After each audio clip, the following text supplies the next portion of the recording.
Ano ang maaaring magtulak sa isang tao na iwan ng lahat, ang kanyang katayuan, ginhawa, at maging ang kanyang kalayaan dahil sa isang paniniwala? Si Apostol Pablo, na dating masugid na kalaban ng mga Kristiyano, ay naging isa sa pinakamakapangyarihang tagapagtanggol ng Ebanghelyo. Ipinangaral ang mga turo ni Hesukristo sa buong Imperyong Romano. Ngunit paano natapos ang kanyang pambihirang paglalakbay? At anong papel ang ginampanan ni Nero, isa sa pinakamalupit na emperador sa kasaysayan, sa kanyang pagkamatay? Sa video na ito, susuriin natin ang buong kwento ng buhay ni Apostol Pablo mula sa kanyang dramatikong pagbabago, sa matinding pagsisikap niyang ipalaganap ang pananampalataya, hanggang sa kanyang pagbitay sa utos ni Nero. Tatalakayin din natin kung paano nakaapekto ng malalim ang kanyang mga sulat sa maagang simbahan at kung paano patuloy na nagbibigay inspirasyon ang kanyang buhay sa milyon-milyong Kristiyano sa buong mundo. Ngunit ang kwento ni Pablo ay higit pa sa isang makasaysayang salaysay. Ito ay isang testamento ng pananampalataya, tapang at sakripisyo na may mahahalagang aral para sa ating lahat. Kung ikaw ay humaharap sa mga pagsubok, naghahanap ng inspirasyon o nais lumalim ang iyong pag-unawa sa pananampalatayang Kristiyano, tiyak na makakatulong sa iyo ang kwento ni Pablo. Bago natin simulan ang kapanapanabik na talambuhay na ito, siguraduhing i-like ang video, mag-subscribe at i-activate ang notification bell upang hindi mo makaligtaan ang aming mga update. Huwag ding kalimutang mag-iwan ng komento tungkol sa iyong mga natutunan mula sa buhay ni Pablo. Ibahagi rin ang video sa iyong pamilya at mga kaibigan upang mas marami pang makaalam at lumago ang ating komunidad. Tara, simulan na natin. Si Pablo, na orihinal na tinawag na Saulo, ay ipinanganak sa Tarsus, isang mahalagang sentro ng kultura at edukasyon sa Asia Minor. Ngayon ay bahagi ng Turkey. Ang Tarsus ay isang lungsod kung saan nagsanib ang pilosopiyang Griego at tradisyong Hudyo. Lumaki siya sa isang debotong pamilyang Hudyo mula sa lahi ni Benjamin, Filipos 35. At isa rin siyang mamamayang Romano, isang katayuang nagbigay sa kanya ng maraming pribilehiyo na kalaunan ay nakatulong sa kanyang misyon. Mula sa kanyang kabataan, si Saulo ay naging matibay na tagasunod ng relihiyong Hudyo. Inilarawan niya ang kanyang sarili sa Filipos 3:5-6, tuli sa 8 araw, mula sa lahi ng Israel, sa lipi ni Benjamin, isang Hebreo sa mga Hebreo, tungkol sa kautusan, isang Pariseo, tungkol sa sigasig, tagapag-usig ng simbahan, at tungkol sa katuwiran batay sa kautusan, walang kapintasan. Ang kanyang dedikasyon ang nagdala sa kanya sa Jerusalem upang mag-aral sa ilalim ni Gamaliel, Gawa 22:3. Isang tanyag na Pariseo. Ang mga aral ni Gamaliel ang lalong nagpatibay sa kanyang kaalaman sa mga batas at kasulatan ng mga Hudyo. Kaalamang naging pundasyon rin ng kanyang teolohiya bilang Kristiyano sa hinaharap. Ngunit ito rin ang dahilan kung bakit siya naging masugid na tagapag-usig ng maagang Kristyanismo na kanyang itinuring na isang mapanganib na paglihis mula sa pananampalatayang Hudyo. Dahil sa kanyang matinding paniniwala, inatasan niya ang sarili na hulihin at ipakulong ang sinumang tagasunod ni Jesus.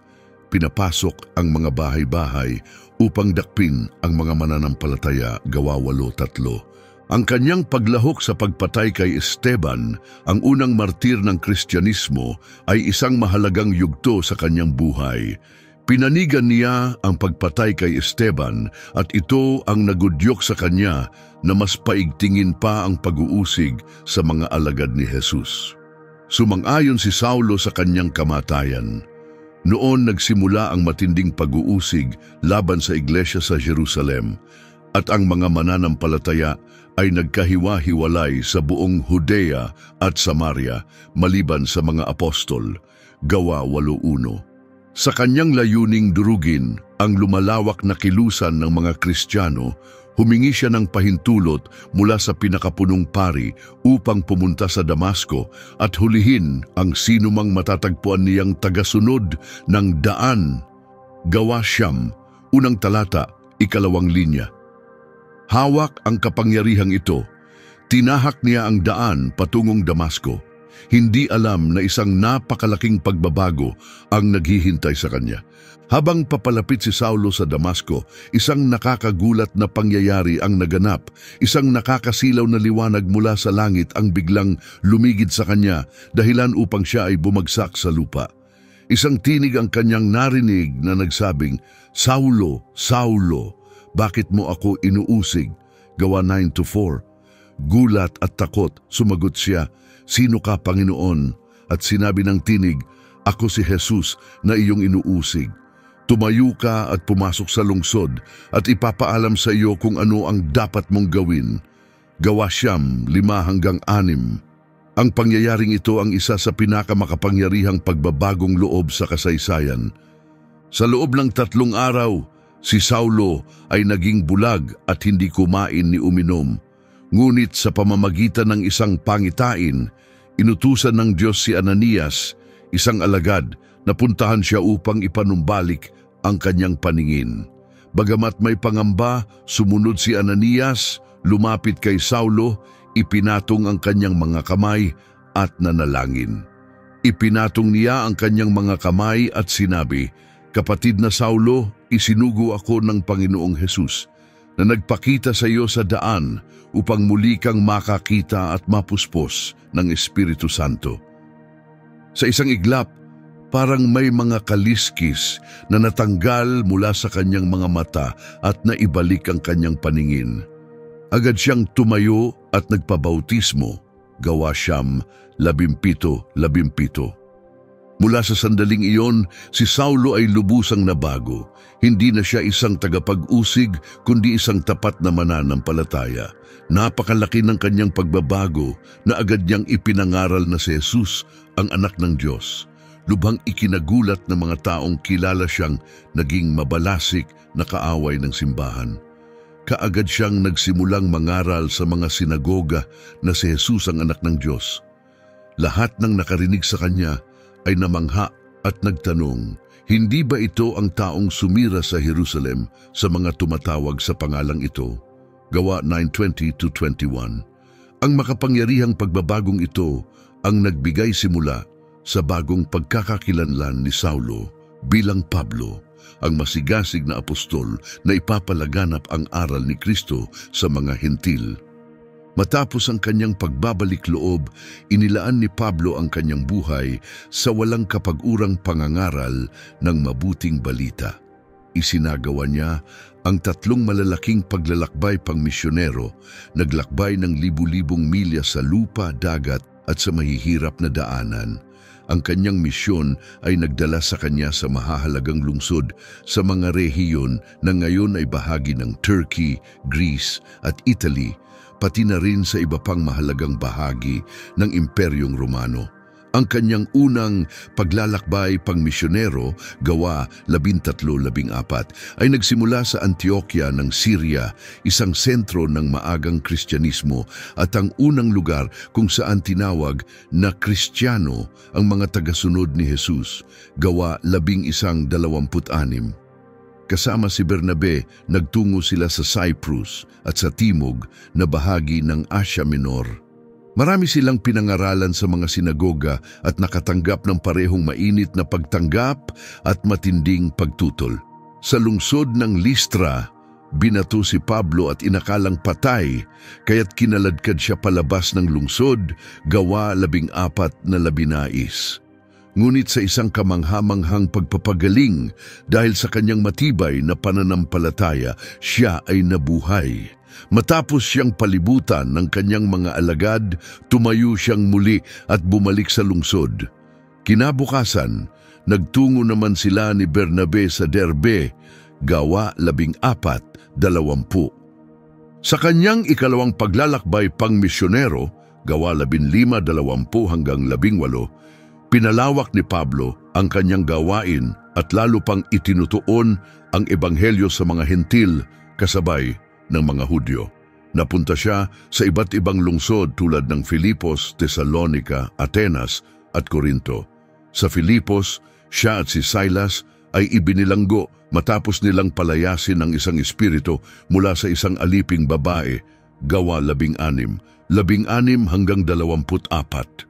Sa kabila ng kanilang pagkakakulong, patuloy nilang pinuri ang Diyos at biglang nagkaroon ng isang malakas na lindol na nagbukas ng mga pintuan ng kulungan at nagpabagsak ng mga kadena ng lahat ng bilanggo. Gawa 16:25-26. Dahil dito, napaniwala nila ang bantay ng kulungan at ang kanyang buong pamilya na kalaunan ay nagpabautismo rin. Gawa 16:34. Sa kabila ng mga pagsubok, hindi tumigil si Pablo sa pagpapalaganap ng ebanghelyo. Isang di malilimutang pangyayari sa paglalakbay na ito ang naganap sa Atenas, isang lungsod na tanyag sa katalinuhan at pilosopiya. Tumayo si Pablo sa Areopago, harap ng mga pilosopo, at buong tapang na ipinakilala ang isang Diyos na hindi nila kilala, ang tunay na Diyos, ang lumikha ng lahat ng bagay. Gawa 17:22-31. Ipinahayag niya na ang Diyos na ito ay malapit at maaring makilala sa pamamagitan ni Hesukristo. Gawa 17:24 hanggang 28. Sa kanyang ikatlong paglalakbay pang misyonero, gawa 18 hanggang 21, hinangad ni Pablo na palakasin ang mga iglesia na kanyang naitatag habang patuloy na ipinangangaral ang ebanghelyo. Sa Efeso, ang kanyang mga turo ay isang hamon sa pagsamba kay Artemis na naging dahilan ng isang pag-aalsa sa mga manggagawa ng pilak na natatakot na bumaba ang kita nila mula sa paggawa ng mga Diyos-Diyosan. Gawa 19:23-41. Sa kabila ng oposisyon, namayani ang ebanghelyo sa Efeso at nasaksihan ng maraming himala. Ang kanyang pangangaral ay nagbunsod ng isang malaking pagbabago. Maraming tao ang tumalikod sa pangkukulam, inamin ang kanilang mga dating masasamang gawain at sinunog ang kanilang mga aklat ng mahika. Ang halaga ng nasunog na mga aklat ay umabot sa 50,000 drachma, isang patunay ng matinding pagbabagong loob ng marami patungo sa pananampalatayang Kristiyano. Lumawak at lumakas ang impluensya ng salita ng Diyos sa kabila ng lahat ng balakid. Ang impluensya ni Pablo ay lumampas sa kanyang pisikal na presensya. Sumulat din siya ng maraming liham sa kanyang mga paglalakbay, nakilala bilang mga sulat ni Pablo na naging mahalagang bahagi ng bagong tipan.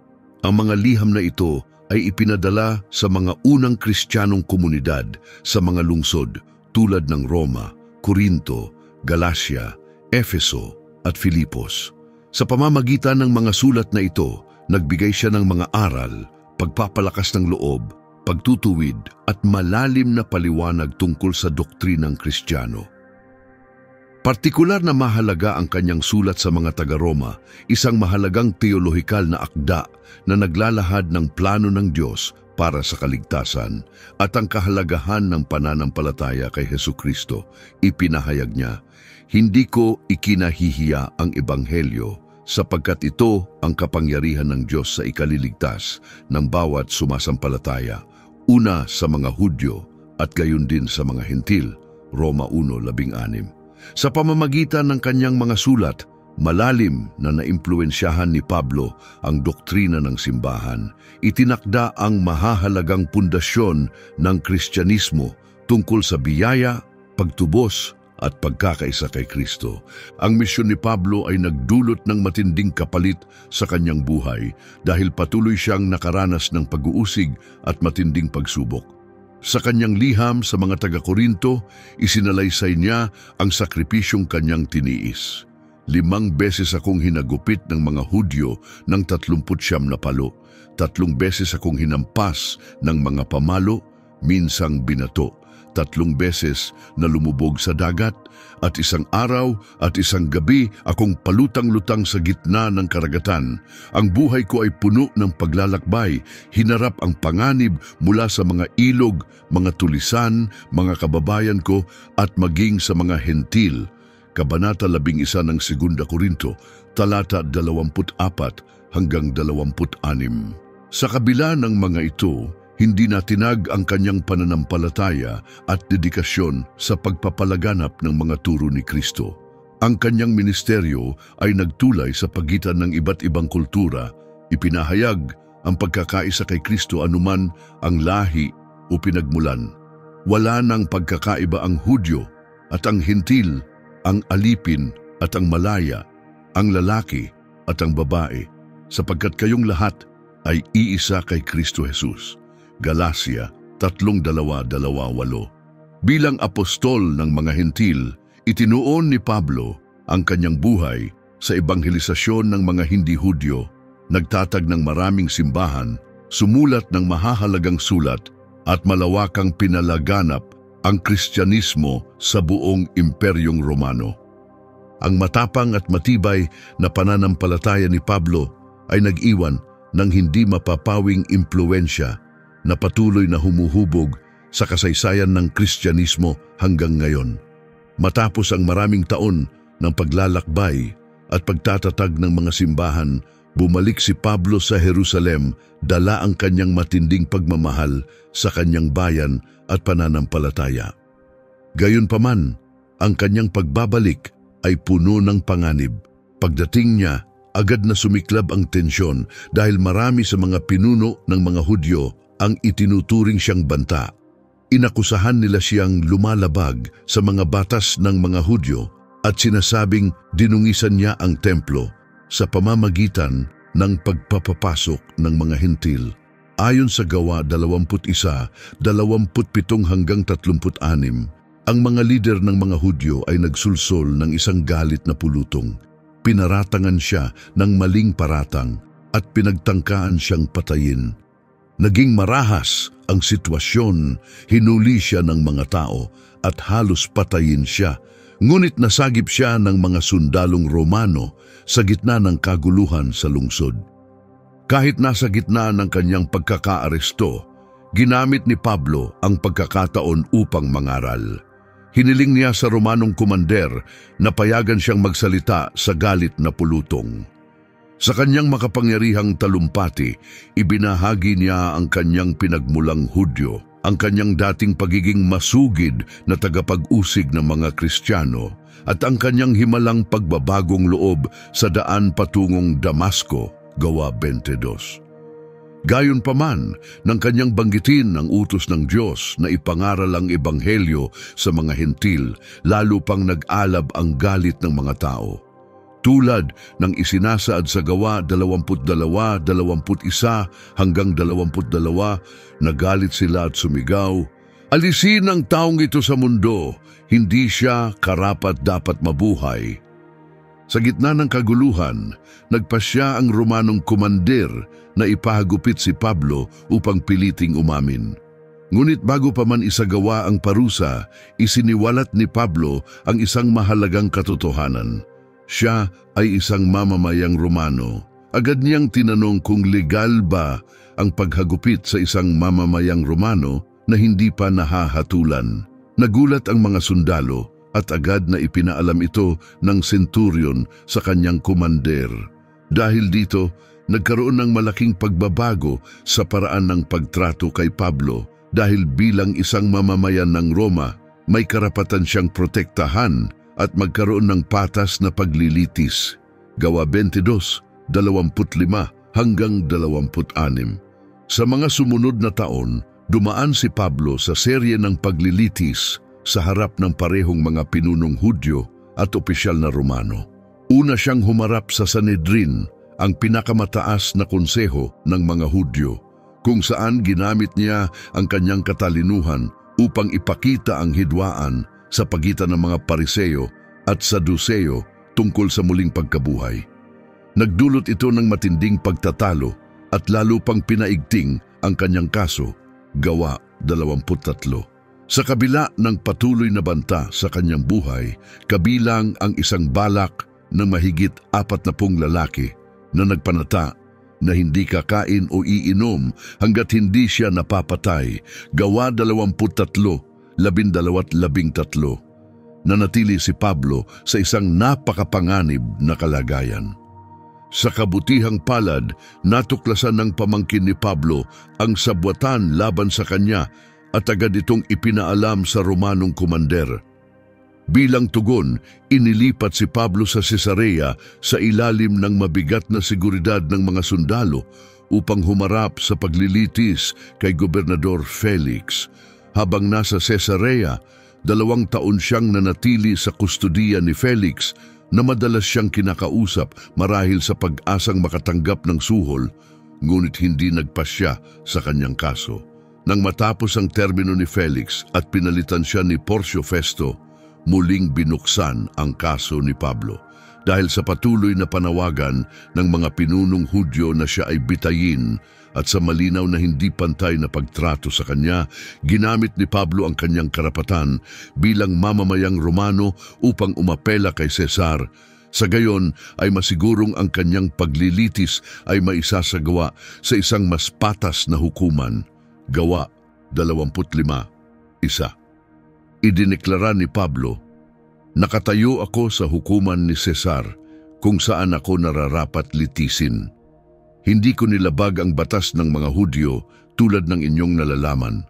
Kung ako nga ay may kasalanang dapat parusahan ng kamatayan, tatanggapin ko ito.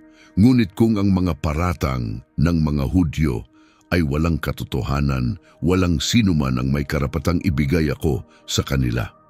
Inaapela ko ang aking kaso kay Cesar." Gawa 25, 10-11. Sa pamamagitan ng pagpapatupad ng kanyang karapatan bilang isang mamamayang Romano, tiniyak ni Pablo na ang kanyang paglilitis ay maisasagawa sa ilalim ng jurisdiksyon ng emperador na nagbigay daan sa kanyang paglalakbay patungong Roma. Gayunpaman, ang biyahe patungong Roma ay puno ng panganib. Sa kanilang paglalakbay, sinalubong ng matinding bagyo ang barkong sinasakyan ni Pablo. Sa loob ng 14 na araw, napadpad sila sa gitna ng karagatan, nilalabanan ang matataas na alon at halos mawalan ng pag-asa ang lahat ng sakay. Ngunit sa kabila ng lahat, nanatili si Pablo bilang haligi ng pag-asa, pinatatag ng kanyang pananampalataya. Ibinahagi niya ang isang pahayag na tinanggap niya mula sa Diyos sa gitna ng bagyo. Isang anghel ng Diyos ang nagpakita sa kanya at sinabi, "Huwag kang matakot, Pablo. Nakatalaga kang humarap kay Cesar at dahil sa awa ng Diyos, ililigtas din niya ang lahat ng kasama mo sa barko." Dahil sa pangitaing ito, sinabi ni Pablo sa mga tauhan ng barko, "Maging matapang kayo sapagkat lubos akong naniniwala sa Diyos na mangyayari ang lahat ayon sa kanyang sinabi." Narating ng barko ang katapusan nito sa baybayin ng Malta, ngunit gaya ng sinabi ni Pablo, walang sinuman sa mga sakay ang namatay. Gawa 27 talata, 39 hanggang 44. Matapos ang maraming pagsubok, ligtas siyang nakarating sa Roma at inilagay sa bahay arestado habang hinihintay ang kanyang paglilitis sa harap ni Cesar. Gayunpaman, hindi natigil ang kanyang misyon kahit siya'y nakakulong. Nakatira siya sa isang inuupahang bahay kung saan malaya niyang tinanggap at tinuruan ang sinumang dumalaw sa kanya tungkol kay Hesukristo. Sa loob ng 2 taon, buong tapang niyang ipinangaral ang mensahe ng kaharian ng Diyos at ang mga turo ni Jesus sa lahat ng bumisita sa kanya. Gawa 28, 32 hanggang 31. Habang nakakulong, isinulat ni Pablo ang tinatawag na mga liham mula sa bilangguan, kabilang ang Filipos, Colosas, Efeso at Filemon. Ipinakita ng mga sulat na ito ang kanyang matibay na pananampalataya at kagalakan sa kabila ng kanyang pagkakapiit. Nais kong maunawaan ninyo na ang aking kalagayan ay nagdulot ng lalong paglaganap ng Ebanghelyo. Dahil dito, nalaman ng lahat, kabilang ang mga bantay sa palasyo, na ako'y bilanggo dahil sa aking pananalig kay Kristo. Filipos 1:12-12. Malawak ang naging impluwensya ni Pablo, hindi lamang sa mga bumibisita sa kanya, kundi pati na rin sa mga bantay at iba pang taga-Roma na nagpalaganap pa lalo ng Ebanghelyo. Gayunpaman, hindi nagtagal ay hinarap ni Pablo ang isang matinding pagsubok sa Roma habang lumalala ang tensyong pampulitika. Si Emperador Nero ay naging mas marahas sa mga Kristiyano na nagbunsod ng matinding pag-uusig. Umupo siya sa trono noong AD 54 at sa simula, nagbigay siya ng pag-asa sa pamamagitan ng kanyang matalinong pamumuno sa ilalim ng paggabay ni Seneca. Noon, inakala ng marami na magiging makatarungan siyang pinuno, nakatuon sa diplomasya at sining upang mapanatili ang kapayapaan at kaunlaran ng imperyo. Subalit unti-unting lumitaw ang kanyang madidilim na katangian, lumaki ang kanyang pagiging malupit, labis na pagkagusto sa luho at kayabangan. Ang kanyang paghahangad ng ganap na kapangyarihan at marangyang pamumuhay, kasabay ng pabago-bago niyang ugali, ay nagdulot ng matinding epekto sa Roma at sa mga mamamayan nito. Isa sa pinakamalalang pangyayari sa ilalim ng pamumuno ni Nero ay ang malaking sunog sa Roma noong AD 64 na tumagal ng halos 1 linggo at sumira sa malaking bahagi ng lungsod. Ayon sa mga historiador tulad ni Tacitus at Suetonius, may hinalang si Nero mismo ang nagpasimula ng sunog upang magkaroon ng puwang para sa kanyang malalaking proyekto sa pagtatayo. Habang lumaganap ang mga paratang laban sa kanya, humarap siya sa matinding galit ng publiko. Upang mailihis ang sisi, ginamit niya ang mga Kristiyano bilang sangkalan. Noon pa man, may pag-aalinlangan na ang mga Romano sa mga Kristiyano dahil sa kanilang kakaibang paniniwala at pagtangging sumamba sa mga Diyos ng Estado. Dahil dito, madaling napagbintangan ng mga Kristiyano na responsable sa sunog na lalo pang nagdulot ng panganib sa kanilang komunidad sa panahong iyon. Sinamantala ni Nero ang sitwasyong ito upang simulan ang isa sa pinakaunang pag-uusig na inaprubahan ng pamahalaan laban sa mga Kristiyano sa kasaysayan ng Roma. Walang awa ang kanyang mga ginawa. Maraming Kristiyano ang inaresto, pinahirapan at pinatay sa malulupit na paraan. Ang ilan ay binalutan ng balat ng hayop at pinakawalan sa arena upang lapain ng mababangis na hayop bilang libangan ng madla. Ang iba naman ay pinahiran ng alkitran at sinunog ng buhay upang magsilbing ilaw sa mga hardin ni Nero tuwing gabi. Ang mga brutal na pag-uusig na ito ay naitala ng parehong mga historiador ng Roma at mga sinaunang manunulat na Kristiyano. Sa gitna ng madilim na panahon ng pag-uusig, muling inaresto si Apostol Pablo, isa sa mga pangunahing pinuno ng pamayanang Kristiyano. Dati siyang nasa bahay arestado sa Roma, kung saan malaya siyang nangangaral sa mga bumibisita sa kanya sa loob ng 2 taon, gawa 28, 32 hanggang 31. Ngunit sa pagsisimula ng matinding pag-uusig, hindi na siya naprotektahan ng kanyang pagiging mamamayang Romano. Sa kabila ng mga panganib, matagal nang handa si Pablo na magdusa para sa kanyang pananampalataya. Madalas niyang banggitin sa kanyang mga liham na ang pagtitiis ng hirap at pag-uusig ay bahagi ng kanyang banal na misyon. Isinulat niya, ang lahat ng nagnanais mamuhay ng may kabanalan kay Kristo Jesus ay daranas ng pag-uusig. 2 Timoteo 3:2-12. Alam ni Pablo na ang kanyang katapatan kay Kristo ay may katumbas na malalaking sakripisyo. Ayon sa tradisyon, ginugol ni Pablo ang kanyang huling mga araw sa bilangguan ng Mamertino, isang makipot at madilim na piitang malapit sa Roman Forum. malayo ito sa dati niyang bahay arestado, kung saan malaya siyang nangangaral at tumatanggap ng mga bisita, Gawa 28, 32 hanggang 31. Ang Mamertino ay isang bilangguan na laan sa mga pinakamapanganib na kaaway ng Roma na nakatakdang patayin, at dito ginugol ni Pablo ang kanyang huling sandali. Sa madilim na selda na ito, isinulat niya ang itinuturing na kanyang huling liham, ang ikalawang sulat kay Timoteo. Sa liham na ito, pinagnilayan ni Pablo ang kanyang buhay at paglilingkod habang inihahanda ang sarili sa kanyang nalalapit na kamatayan. Bilang isang matandang lalaki, batid niyang malapit na siyang mamaalam sa mundong ito. Ngunit sa kabila ng kanyang kalagayan, ang kanyang mga salita ay puno ng pananampalataya, pag-asa at kasiyahan sa kanyang natapos na gawain. Isinulat niya, "Ako'y ibinubuhos na parang isang handog at nalalapit na ang oras ng aking pag-alis. Nakipaglaban ako sa mabuting laban, natapos ko na ang aking takbuhin at nanatili akong tapat sa pananampalataya.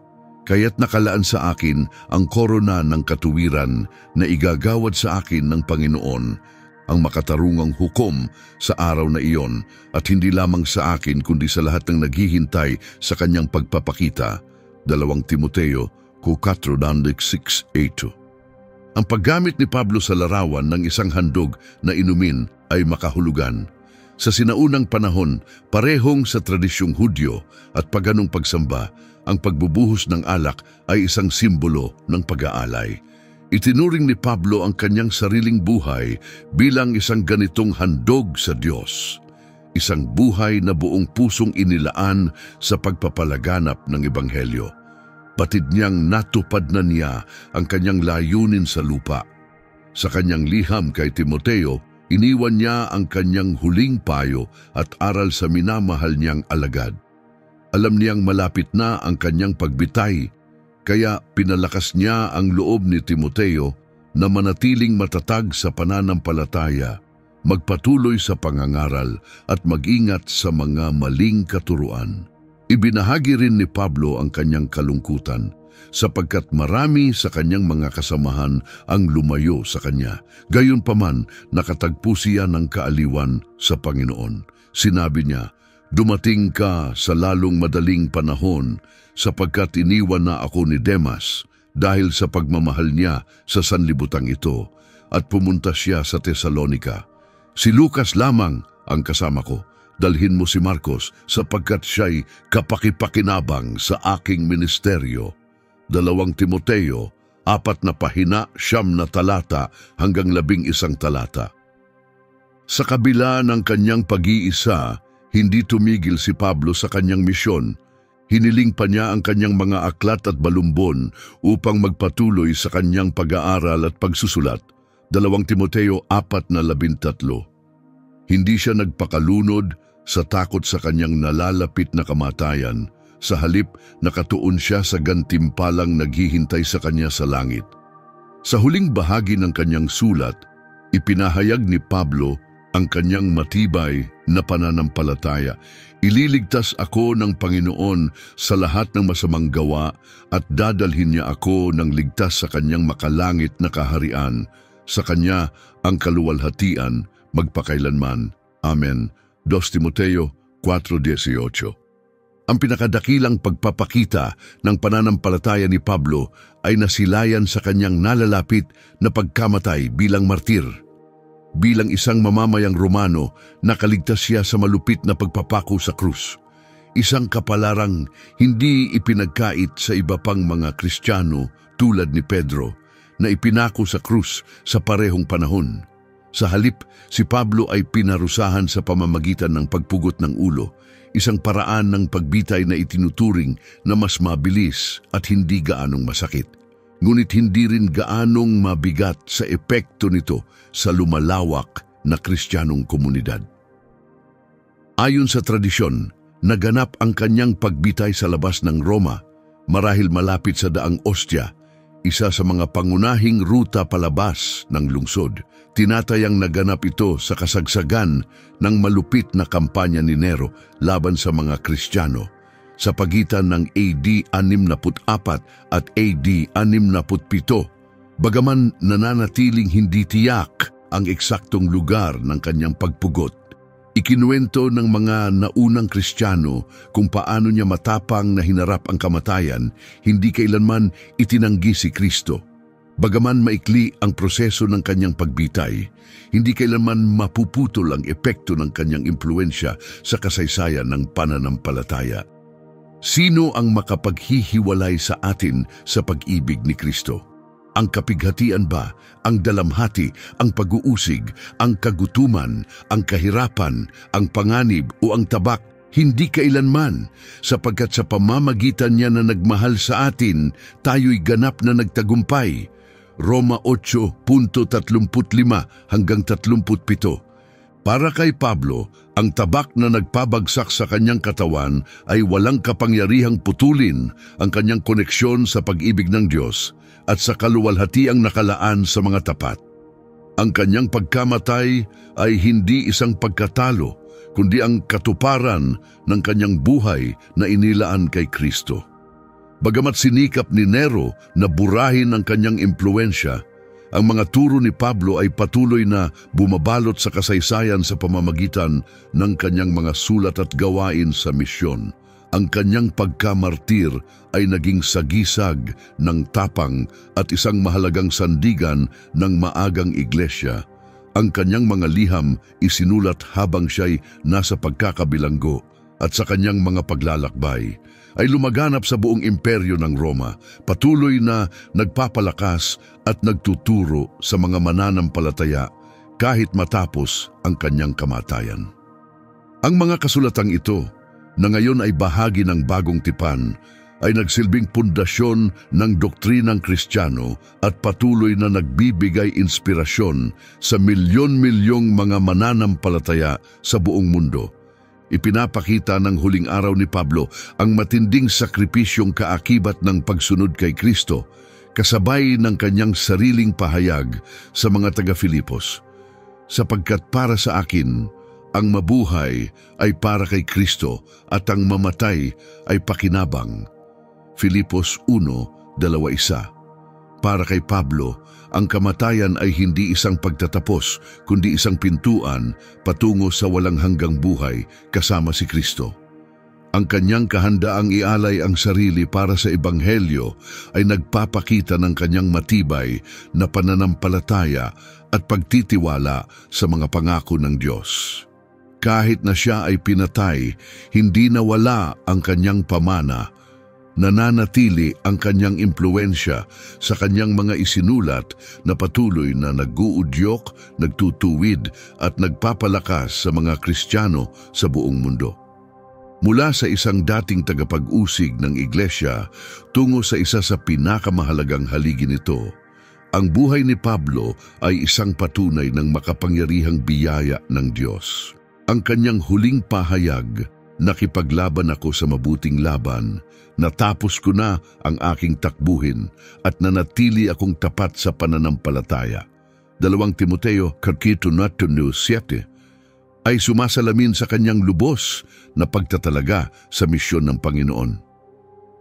Ang pamana ni Pablo ay nagsisilbing inspirasyon at paalala sa mga mananampalataya na walang anumang pagsubok ang makapaghihiwalay sa atin sa pag-ibig ni Kristo. Bagamat pinutol ni Nero ang kanyang buhay, hindi niya nagawang patahimikin ang kanyang mensahe. Ang mga turo ni Pablo ay nananatili bilang patnubay at kalakasan sa maraming henerasyon. Ang kanyang kwento ay nagpapatunay sa walang hanggang halaga ng pamumuhay at pagkamatay para sa Ebanghelyo ni Jesucristo. Maraming salamat sa pagsama sa amin ngayon. Kung nagbigay inspirasyon sa iyo ang kwentong ito, huwag kalimutang i-like ang video na ito, mag-subscribe sa aming channel at ibahagi ito sa iba na maaaring mangailangan ng mensaheng ito. Patuloy nating pag-aralan ang buhay ni Pablo at hanapin ang kalooban ng Diyos sa ating mga buhay. Pagpalain ka ng Diyos at magkita-kita tayong muli sa susunod.